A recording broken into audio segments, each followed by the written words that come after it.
Thank you everyone for joining our webinar today. My name is Jonathan. I'm the Chief Servant Officer at SiteStaff. We believe in being straight to the point, leaving time for questions and getting you back to your busy days. So 2 housekeeping notes to start. 1, all lines are muted currently, and that's so our expert guests can be of the most value to you and to me because I'm here to learn too. You may use the chat feature within Zoom to ask questions, and we're going to answer as many of them as we can based in the order of submission. And because number 2, we're recording this session for those who are registered and in attendance, and so you can put down your pens and pads of paper, and you'll receive a link by tomorrow having all of the genius that we're here to learn today. So we're ready to begin. It's my great pleasure to welcome Liam Degnan, who is the Senior Account Manager at the Compliancy Group, who works directly with healthcare decision makers, as well as the vendors that serve them, us being one of them, and does that to bring a higher level of service and simplicity to companies and businesses in a regulated environment. And we know how regulated this environment really is. For the last 6 years, he's had a combined history in risk management and compliance that has provided him with a unique understanding of the world of HIPAA compliance and the ways it impacts an organization's bottom line. Liam, before you take over the reins, I'd like to understand the audience in which you guys have it now. So I'm going to start with a poll, and here is what we are here to learn about you. On a scale of 1 to 5, with 5 being supremely confident, how confident are you today that your website is HIPAA compliant? 5 again is supremely confident. 1 is supremely not confident. And we'll go ahead and leave this poll open for a moment.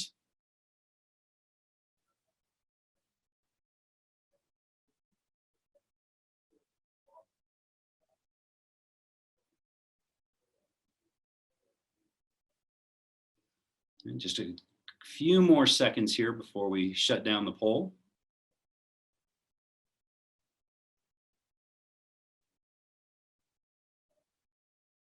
Okay, so Liam, here's what you are faced with. I'm going to go ahead and shut down the poll now.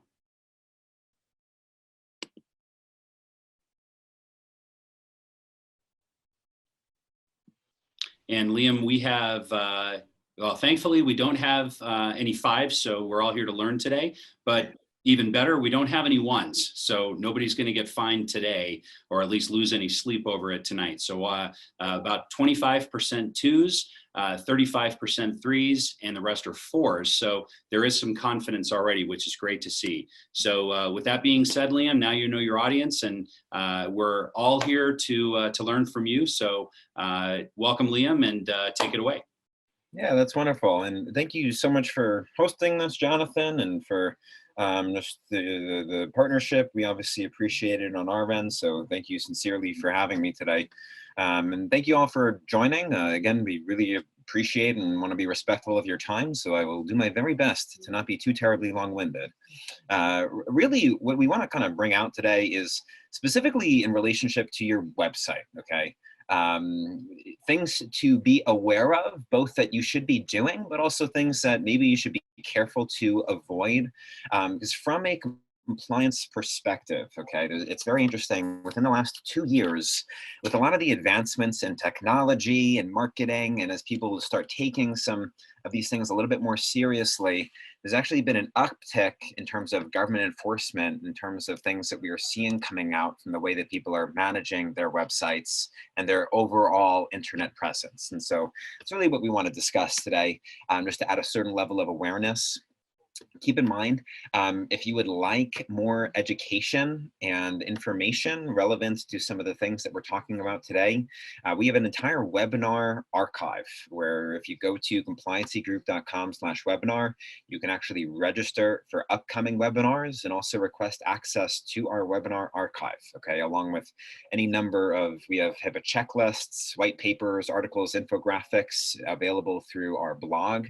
Again, on our website, all of that stuff is completely free, so definitely check all of that out. And again, more than welcome to ask questions as we go through here today. We'll do our best. If we can't address it during the webinar, we will have somebody follow up with you within 24 to 48 hours. So I always like to set the stage just a little bit in terms of giving a little bit of our background as a company. And I only do this because oftentimes it's very easy to just show up and put on a webinar, and all that you really need to do to talk about some of these things is read a book about HIPAA. We have been in the industry for a very, very, very long time. Okay, so we bring a somewhat unique level of experience in the fact that our company we have built our business on the idea of taking these requirements, okay, particularly HIPAA, that a small practice is expecting to abide by, and figuring out the most realistic, cost-effective ways of simplifying it for our clients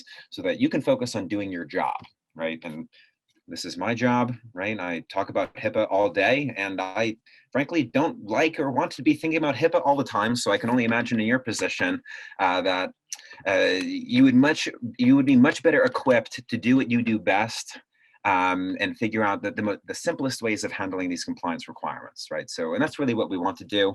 We've been doing this for 15 years, okay? We're currently in 34 countries, all 50 states. We have over 100,000 users currently on our platform. We've never actually had a single client fail any type of a HIPAA audit investigation or be fined, okay? And that's not a sales plug. That's actually just to say we really truly do know what we're doing. We've been doing this for a long time, and so we hope that this is educational and just putting some resources into your hands that you could bring back to your individual practices and businesses. And one thing to talk about as we're going through here is the idea of who really controls your brand, okay? And more within the healthcare industry, people are approaching their care no longer from the perspective of like a patient, okay, that needs healthcare. Okay, it is more and more becoming a consumeristic type of environment, and 88% of consumers trust online reviews as much as personal recommendations. So even in Yelp's top 5 most reviewed provider categories, you have optometrists, dentists, doctors as in medical specialists, chiropractors, acupuncturists, right? More and more, the way that people are seeing their healthcare is from a consumer mentality, which means that just like if I am, say, receiving a service from, it could be my cable company, right? If I'm not happy with the service that I'm receiving, what do? Well, I shop around. I try to find somebody that can provide me a higher level of service for the same cost or a cheaper cost. And more people are providing or approaching their healthcare in that same exact way. And so it becomes very important to understand. You might think from your perspective that you control your brand, that your staff controls your brand, or any types of different initiatives that you have internally. But what is the ultimate indicator of your brand, right, as a business and as a provider, is the way that your patients perceive you.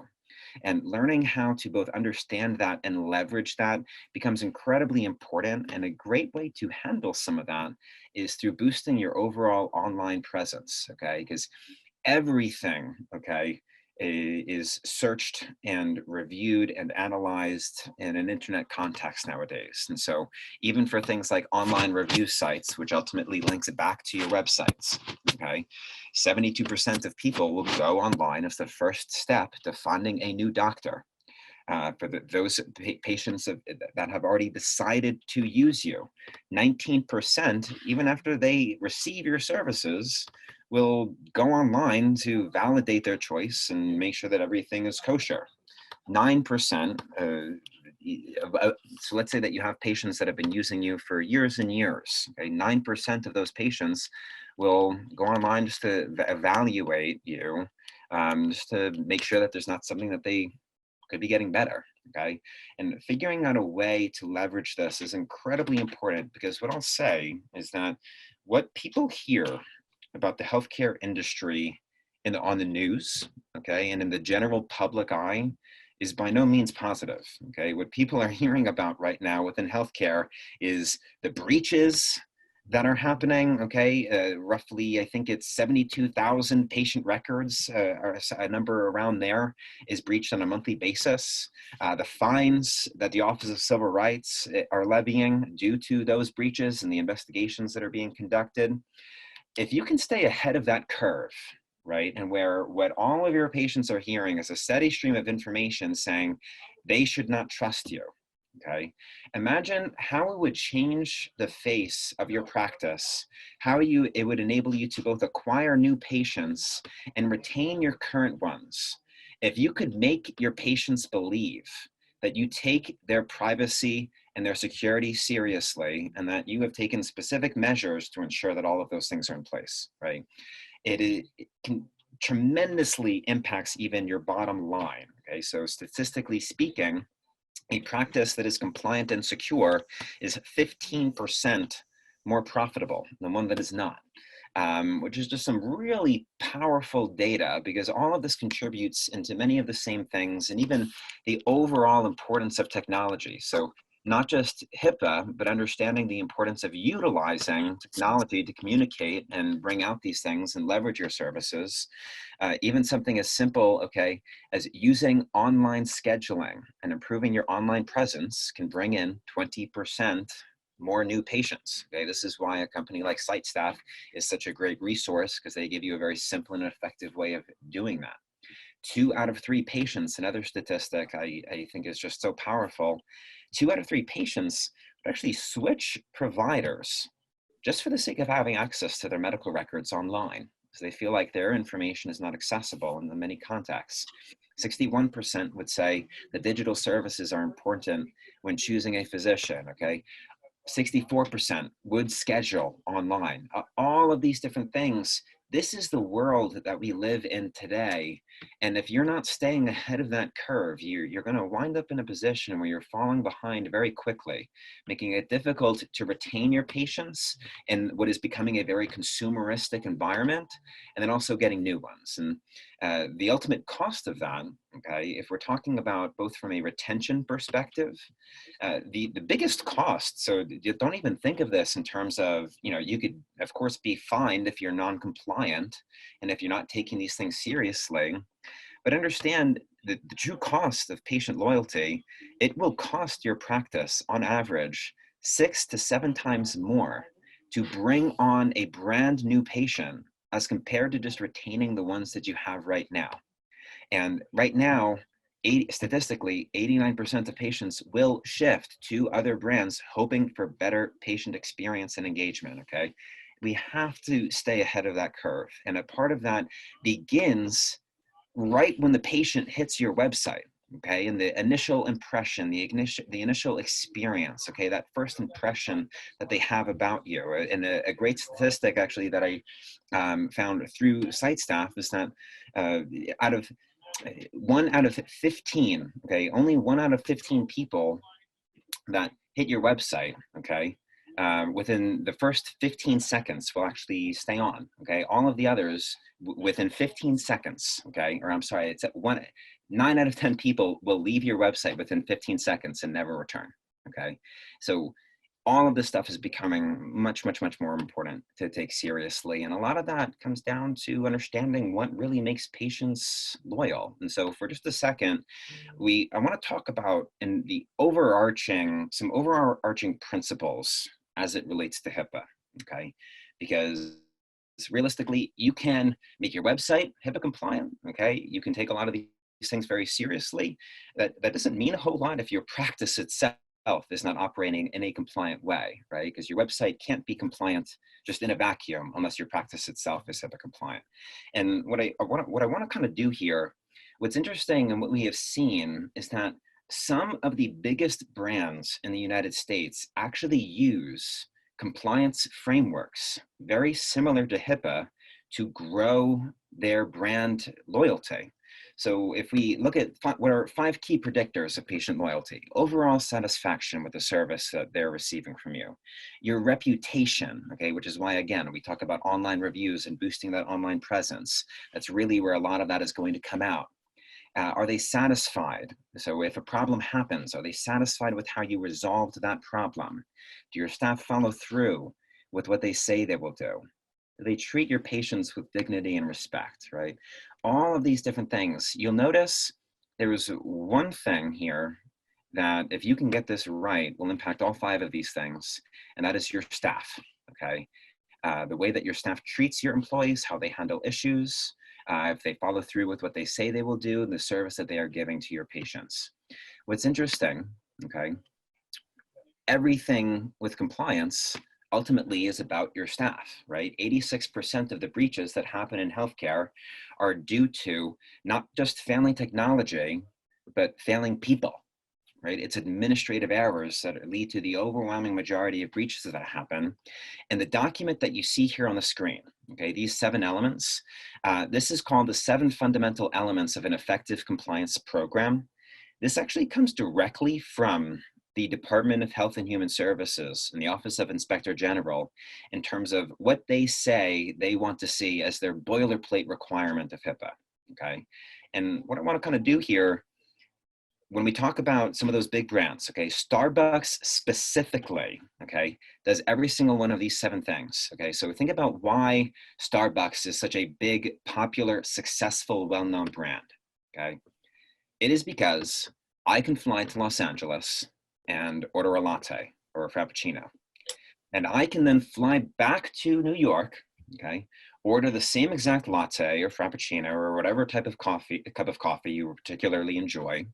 And I will receive a remarkably similar level of customer service at any of those locations that I would happen to go to. And my cup of coffee will taste exactly the same, okay? How have they done that?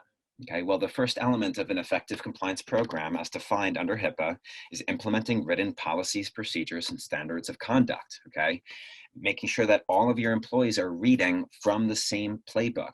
This is something that Starbucks does very well, not only having it in writing what their policies, procedures, and standards of conduct are for how they make their cups of coffee and how they serve their clients, but they make sure that there's a person at each of those locations ensuring that they are followed, right? A manager, a supervisor, somebody that keeps an eye on these things. They train their staff, they educate them, okay? They have developed effective lines of communication. And when we say lines of communication, this means that what is decided on by what might be you or the office manager as the people in charge, how does that then trickle down to the rest of the staff, okay? And something that Starbucks does very well is to make sure that things that they decide upon at the top get disseminated down to all of their other lines of business. They monitor it, right? They enforce those standards and they discipline people when things go wrong, responding promptly to any of those different types of detected offenses, okay? You can take these things and it directly impacts an organization's success, even an organization like Starbucks, and all that they do is make a cup of coffee, okay? Imagine how this could change your customer and your client experience if you were to take these HIPAA requirements and not just have it be things that you check off of a box once per year, but if it actually shifted the culture and the way that you operate as a business, okay?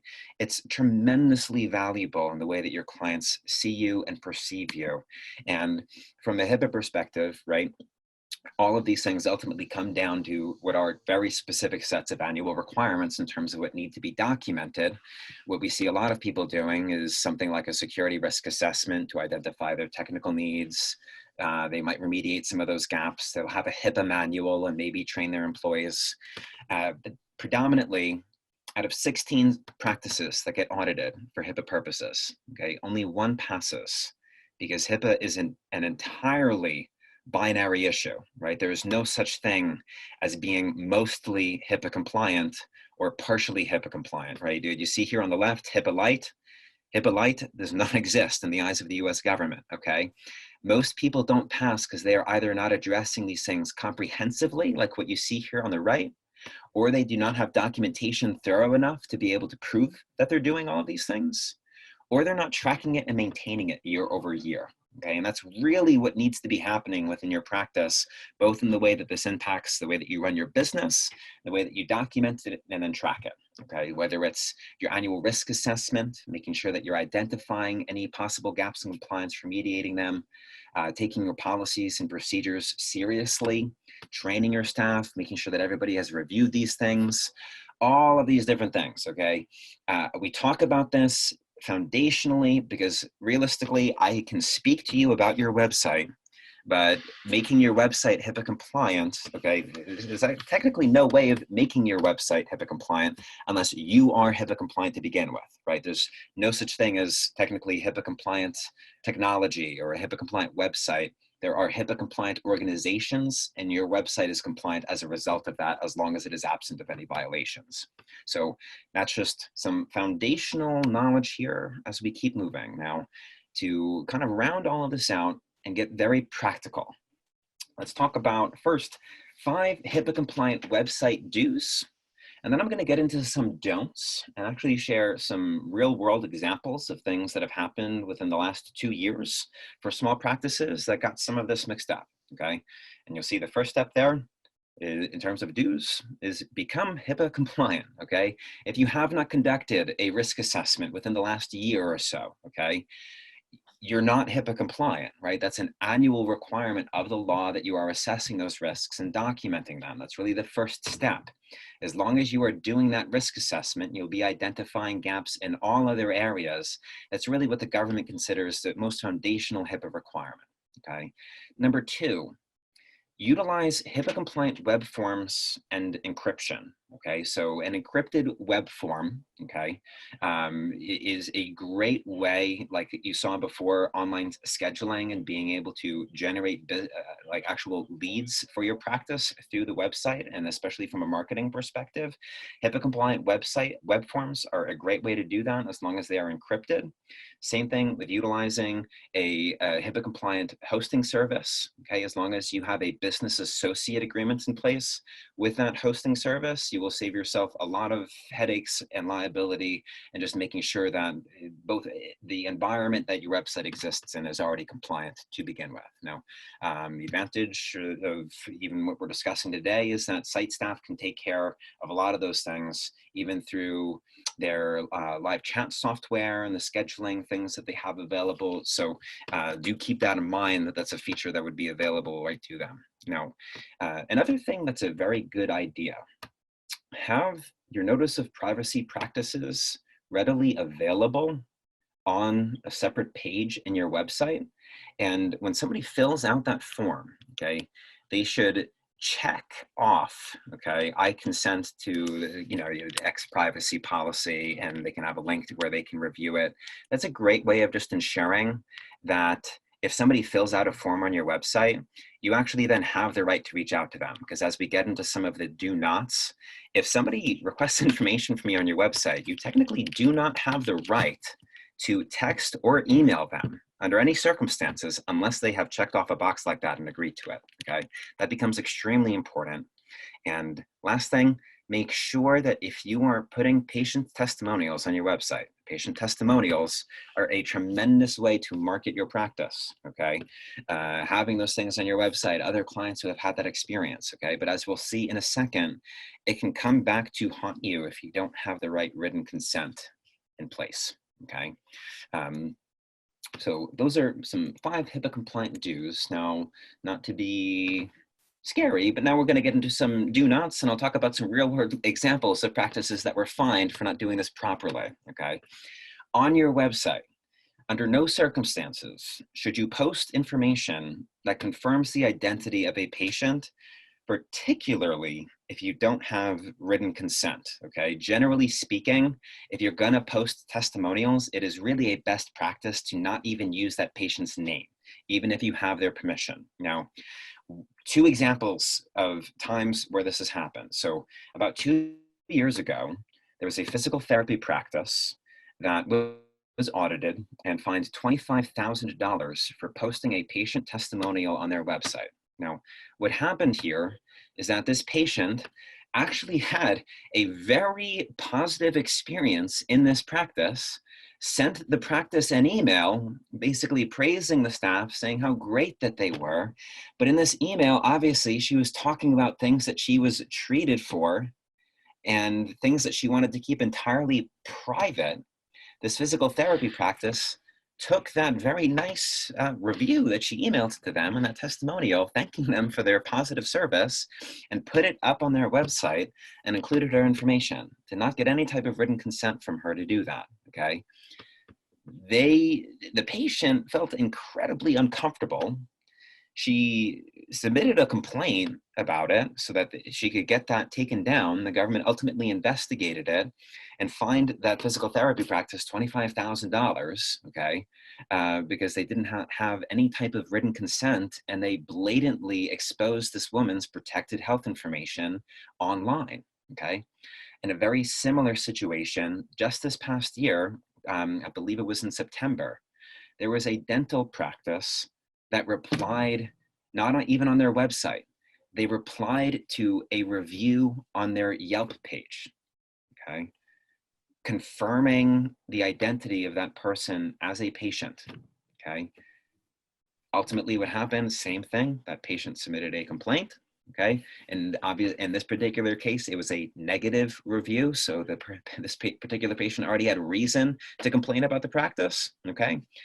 They were audited and fined $10,000, okay, because they had not been handling this properly, okay.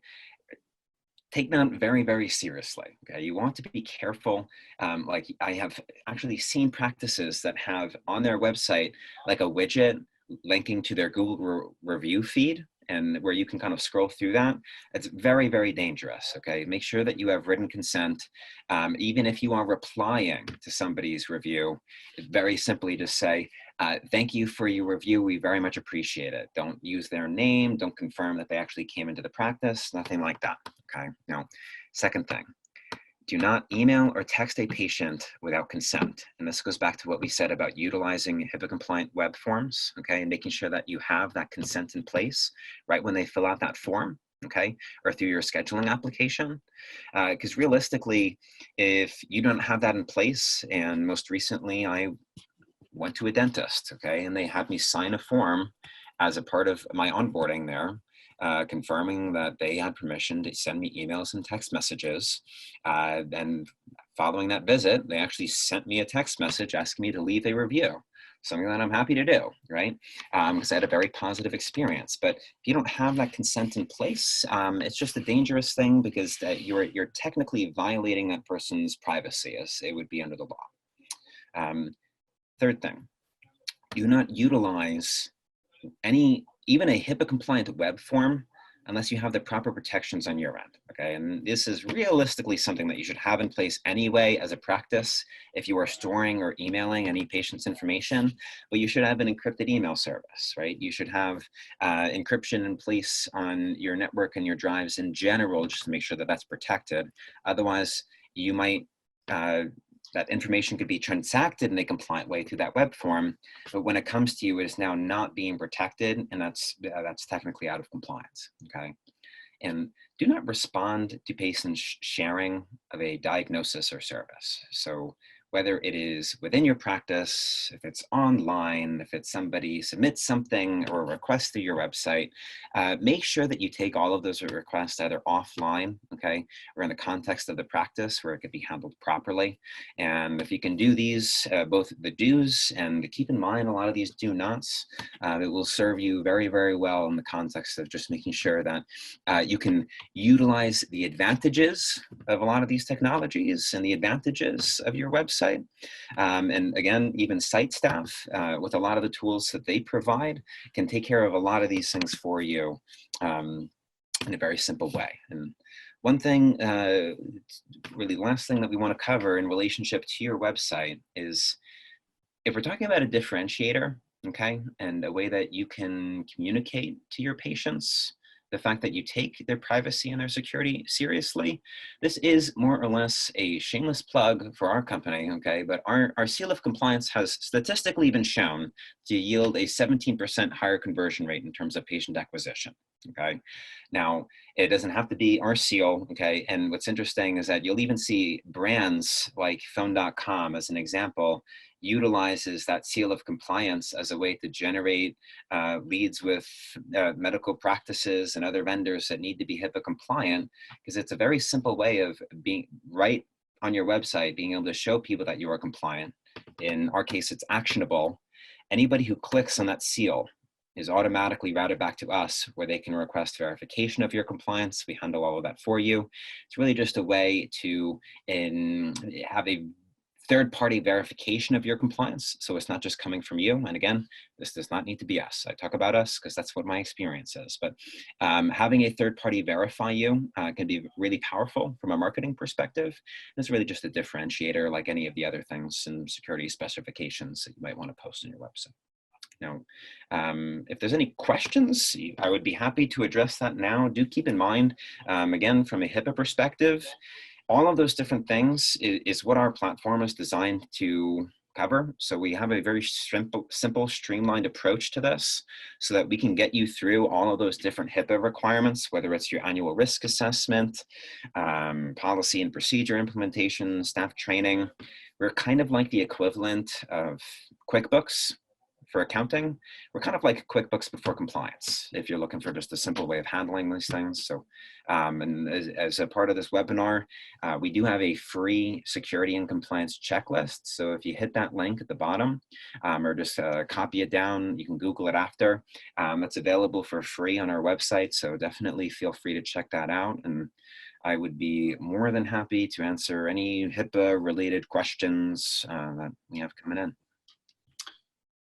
Thanks, Liam. Here's a shameless plug for you. We and I told this to Liam before because I don't think he knew it at the time, but originally I had reached out to Compliancy Group about 1.5 years ago for this exact reason. So I was one of the people that downloaded that free security and compliance checklist. It's very valuable.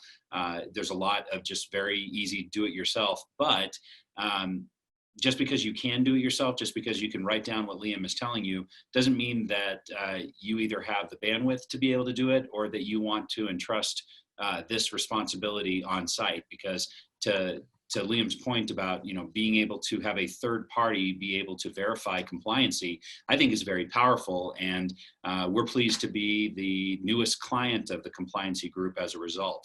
And I can tell you guys, I'm not going to go into because of what we needed their service for. It may come at a different price point, but I can tell you this, it was infinitely more cost effective than I had expected. So I'm very much looking forward to, Liam, that seal of approval being on the site staff website. And in case you guys missed this at the beginning, in 15 years, right, Liam? 15 years you've been in business? 15 years. Mm-hmm. And they've never actually had a client be fined or pass or fail the HIPAA audit, which you said only 1 of 16 do. So I would have predicted, and we have a pretty good beat on our own compliance, but I still would only give myself a 3 prior to us beginning this discussion. And you've put my mind at ease, and I would much rather be able to have you be the expert. And we have no skin in the game, guys. It's not like Liam is paying us for this to do it. We're students and servants in that order. And I've certainly learned a lot today. And I've learned enough to know that I want the Compliancy Group in my corner to be fulfilling our responsibilities to our large client base and being HIPAA compliant in the information that we both are going to provide for our clients and their visitors, which is obviously very important. Feel free again to use the chat button in case you'd like to be able to ask questions. I do have a couple, and one of them, Liam, I actually want to bring up that I received on LinkedIn yesterday, and that's if they could be able to achieve a certificate or any compliance on this webinar itself. And I just said, look, I'm pretty sure the answer is no, but in case they actually do want to do that, can you give them just the easiest way for them to open up conversation? Is it to send you an email or to download the checklist? What's the easiest way for them to take step 1 of achieving certification? Yeah, so believe it or not, many of our webinars, including this one, I believe, qualify for CE credit. If you need those, if you reach out to me directly, I can figure out like if there's a particular certifying board that you need that through. I should actually be able to get that for you. So whoever asked that question, go ahead and shoot me an email. I will do some digging and find out. Almost all of our webinars qualify for CE credit, but it usually is a request that we would have to submit to whatever that certifying body is. Now, do keep in mind, there is no such thing as a HIPAA certification, okay? The government actually does not allow it. So if you see people advertising some sorts of fancy HIPAA certifications, it's really a marketing gimmick, okay? The government does not allow anybody to certify somebody else's HIPAA compliance because in their mind, the only one that can do that is a government auditor, Okay, what you're required to do is your HIPAA trainings. Okay, and oftentimes from a CE credit for your licenses and many different other things, HIPAA trainings would also qualify for those. So we can help with that for sure. That's great. I think I know the answer to this question, and I think you might have even just alluded to it in your sentence just a moment ago. We have a question of what is the easiest fix and the lesson for my practice team? Because I believe you had said 89% of or 86% of of the actual breaches are coming from people. And so in case you want to make sure in the practice needs to learn a lesson that they can be, take their, I guess, their first step towards making sure that they're compliant. What is the easiest fix when you know that it's just because of people doing things or making just really uninformed errors, Liam? What's the first step that they can take that's going to make the most immediate improvement? Yeah, absolutely. So policies and procedures for sure. Okay. And from a government perspective, right, you're required to have policies and procedures relevant to the different HIPAA rules. Those policies and procedures, though, mean absolutely nothing unless you could prove that you're reviewing them with your staff. Okay. So to give another real world example of this, we had a client, okay, that had a front desk girl that accessed her boyfriend's mother's medical records. Okay, it was a particular type of practice in which this mother wanted to keep this information entirely private, didn't want her son to know. But this girl actually took a screenshot, sent it to her boyfriend. The mom eventually caught wind of it, and as you can imagine, was absolutely livid. Okay, she started a lawsuit against our client and reported them to the OCR for a HIPAA violation. What we were able to do, and what you should be able to do in relationship to your policies and procedures, is we were able to show that that girl on August 2nd at 2:42 p.m. had legally attested to the policy that she knowingly broke, right? So even though there was human error involved in that situation, we were able to prove that that client had done what they were responsible for as the practice in training their staff and making sure that they agreed to the policies that they had outlined. Because we were able to do that, that practice did not receive a single penny in fines from the OCR because they could prove that they had a compliance program in place that was effective. And they also, they were completely absolved of any liability in the lawsuit from the mom, because it actually turned into a civil suit between her and the girlfriend, because the practice again was able to prove that they had done what they were responsible for doing in implementing those policies, procedures, and reviewing them with the staff. So that is the best thing that you could do to alleviate your risk from a human error perspective. Okay, people unfortunately are going to do dumb things occasionally. So you both want to make sure that you are training your staff to prevent that from happening. And then you have a paper trail behind you in the event that something does happen. That's great. I'm getting a lot of these questions that are in about CCPA, and I want to touch on that, Liam. But before I do, there's one interesting question too, and I know why they asked it, because it's dealing with electronic medical records as opposed to the practices that are still operating in files and on paper. He was asking, isn't it more of a risk, if not, because you're talking about the files that are existing within a practice as opposed to EMR, isn't it a higher risk of compliance when you have EMR as opposed to hard files? Actually, no, and I'll explain why. Okay, in utilizing an EMR, two things should be happening. Okay, so in terms of the requirements of the law, and even if like if we could go back, I would circle back here, but it would be kind of irritating with the presentation setup. If you remember on that wheel there, and we even specify this in the checklist, if you check that out, a part of what you're required to do is if you're utilizing any vendors like your EMR or your EHR, you're required to vet them, okay? And it's actually called a technical due diligence, where you ask them a series of questions, making sure that they have the protections in place to protect the data that you're sharing with them, and then executing a business associate agreement. what that business associate agreement does is actually create a firewall between you and your EMR, where it says, my EMR is responsible for their HIPAA compliance, okay? And any breaches or violations that occur on their end, I am responsible for my HIPAA compliance and anything that might go wrong on my end. Meaning that if there is a breach as a result of your EMR, you can't be liable for it. Right, so you want to make sure that that is in place, and we've seen many simple things like this break down. Where it was an organization by the name of Filefax. So they were a vendor, okay, used as both a shredding fax service. What they were doing ultimately was disposing of patient records improperly. They were literally just throwing them in the garbage, not shredding them, not taking care of them in any type of a proper, necessary way. The government audited them and fined them $100,000, okay? But then the government also went after one of the clients that they were working with. So the medical practice then got audited and fined $31,000 because they did not have a business associate agreement in place with Filefax. Okay, so those BAAs are extremely important, along with also vetting your vendors to ensure that they're trustworthy. Awesome. Thank you for that answer. I've learned a lot already today, Liam. So let's go ahead and end the last question. And I know that this is, I've received at least 6 of them so far. So I'm glad that this is a topic of interest, because we are talking about legislation that took effect on January 1. And I've looked at all of the CCPA documentation that is out there now.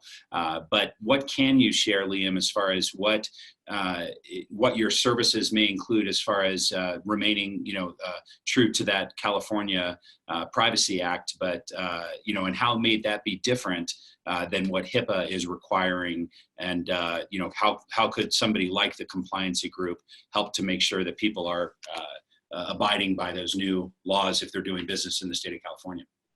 Yeah, absolutely. So believe it or not, okay, the overwhelming majority of the time, HIPAA as a federal law is actually going to supersede the individual state laws, okay? There are 2 exceptions to that rule. One is Texas, due to a regulation by the name of HB 300. Texas is actually the most difficult state in the country to be in healthcare. Okay, so with the services that we provide, we not only cover HIPAA, but for anybody that is in Texas, we also cover HB 300. Okay, the California privacy regulations. Okay, with CCPA. If you are HIPAA compliant, you are satisfying the overwhelming majority of the requirements that would be under the California Privacy Acts.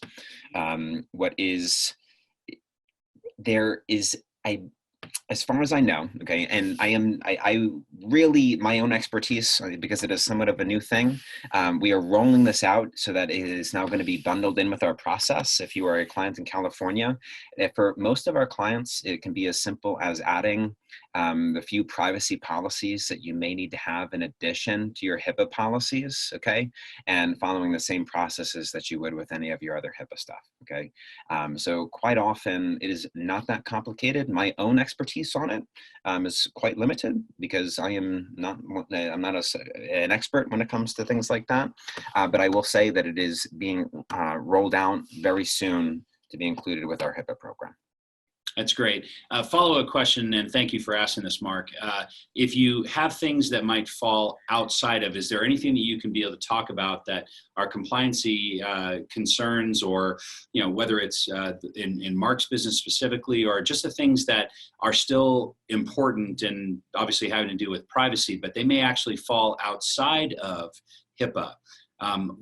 What are the resources that you may have available, Liam, to make sure that you're covered when it comes to HIPAA, CCPA, House Bill 300, or any what the other category?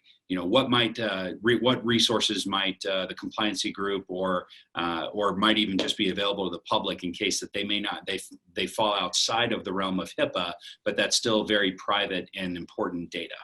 Yeah, so I'll tell you, the overwhelming majority of our expertise is going to be HIPAA specific. It's a difficult question to answer. If you reach out to me, like if you shoot me an email and let me know what your specific individual needs might be, I can touch base with some of our staff here to see what types of resources that we have available.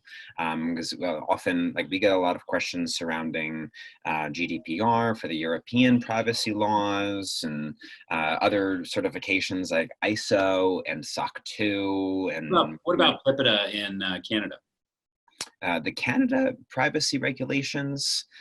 We don't cover them, and it's interesting. Canada has those regulations in place. They're really actually not enforced. So like HIPAA, you hear a lot about the audits and the fines that are often levied.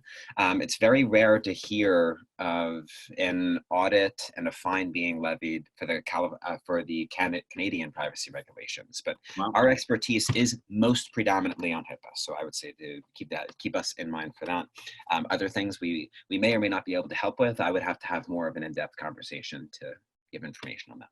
Great, but basically you're giving our viewers today and later on whoever ends up accessing this, they have free reign to be able to shoot you an email and see what becomes of that conversation.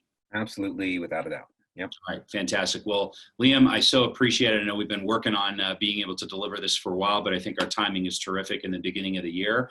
Naturally, as Liam shows here, that's my contact information with a .com at the end of my email address, of course. But he's the real expert here. And again, I have a few things that obviously just made this a no-brainer that we wanted to be able to sign up for his service. But that's not what this is about. This is just about being able to be a resource, and we'll continue to have more of these each month throughout the year as we are servants of this industry and we learn along the way. But Liam, thank you so much for your time and that of the compliancy group. I really appreciate it. And those of you who joined, thank you for that. And you'll be receiving this link afterwards. Take advantage of this opportunity.